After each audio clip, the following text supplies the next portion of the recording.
بسم اللہ الرحمن الرحیم۔ ایک چھوٹا سا قصبہ تھا، اس میں ایک مسجد تھی جو ویران پڑی تھی۔ اتفاق سے تبلیغی جماعت وہاں چلی گئی۔ یہ جماعت والے جس گاؤں یا قصبہ میں جاتے ہیں، جانے سے پہلے وہاں معزز لوگ کون ہیں ان کے نام یاد کر لیتے ہیں۔ اس جماعت والوں نے وہاں کے چودھری صاحب کا نام یاد کر لیا تھا۔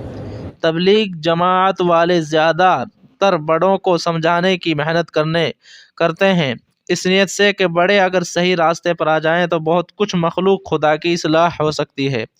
ہر ایک بڑے اور مالدار آدمی کے پیچھے کچھ نہ کچھ آدمیوں کی جماعت رہتی ہے، لیکن بعض بڑے اور مالدار آدمی فرعون جیسے سخت ہوتے ہیں۔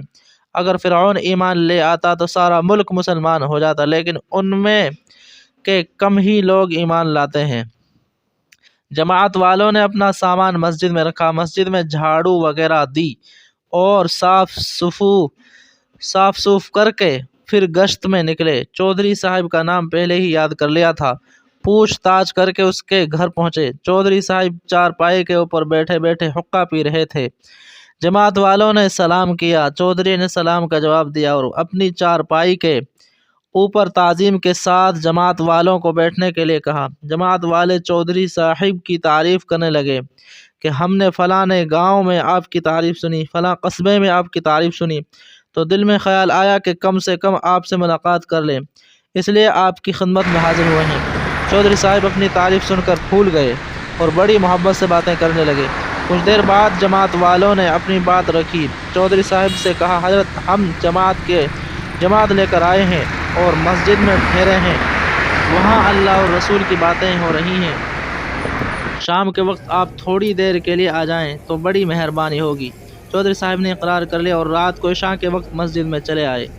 عشاء کی نماز کا وقت ہو چکا تھا، جماعت والے وضو کر رہے تھے۔ چودھری صاحب بھی ان کے دیکھا دیکھی ہاتھ منہ دھونے لگے۔ وضو کرنا تو آتا ہی نہیں تھا۔ جب نماز کی جماعت کھڑی ہو گئی تو یہ چودھری بھی ان کے ساتھ کھڑا ہو گیا۔ اتفاق سے رمضان کا مہینہ تھا اور جماعت والوں میں ایک حافظ صاحب بھی تھے۔ عشاء کی نماز کے بعد تراویح کی جماعت کھڑی ہو گئی۔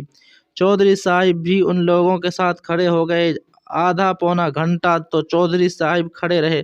اس کے بعد دل میں سوچا کہ یہ لوگ نہ جانے کب تک اٹھک بیٹھک کرتے رہیں گے، کیونکہ وہ نماز سے بالکل ہی غافل تھا۔ سب جماعت والے جب سجدے میں گئے تو چودھری اپنی جوتیاں اٹھا کر چلا آیا اور گھر جا کر سو گیا۔ کھیتی باڑی کا کام تھا، صبح میں جلدی اٹھ کر حلبے لے کر کھیت جانے لگا۔ مسجد کے پاس سے ہی راستہ تھا، اس کو یاد آ گیا کہ جماعت والے ہیں کہ چلے گئے۔ اس نے جھک کر مسجد میں دیکھا تو اللہ کی شان تھی کہ صبح کی جماعت کھڑی ہو چکی تھی۔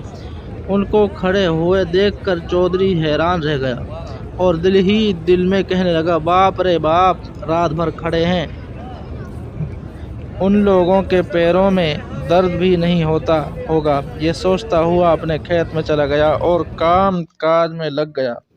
دوپہر کو جب کھیت سے واپس ہوا اور مسجد کے پاس آیا تو اس کو یاد آ گیا کہ وہ لوگ ہیں یا چلے گئے۔ جھک کر مسجد میں جو دیکھا تو اللہ کی شان دیکھیے کہ ظہر کی جماعت کھڑی تھی۔ چودھری صاحب تو وہیں سر پکڑ کر بیٹھ گیا اور سوچنے لگا، یہ لوگ فرشتے ہیں یا جن، جب دیکھو تب کھڑے ہیں۔ یہ کہتا ہوا گھر چلا گیا۔ عصر کی نماز کے بعد جماعت والوں نے پھر گشت لگایا اور چودھری صاحب کے پاس خصوصی ملاقات کے لیے گئے اور سوچا کہ آج بھی مسجد میں آنے کی دعوت دے دی جائے۔ جب وہ چودھری کے قریب پہنچے تو اس نے کہا کہ تم لوگ وہیں کھڑے رہو، ہمارے پاس مت آؤ، ہم لوگ اتنی دیر کھڑے نہیں رہ سکتے۔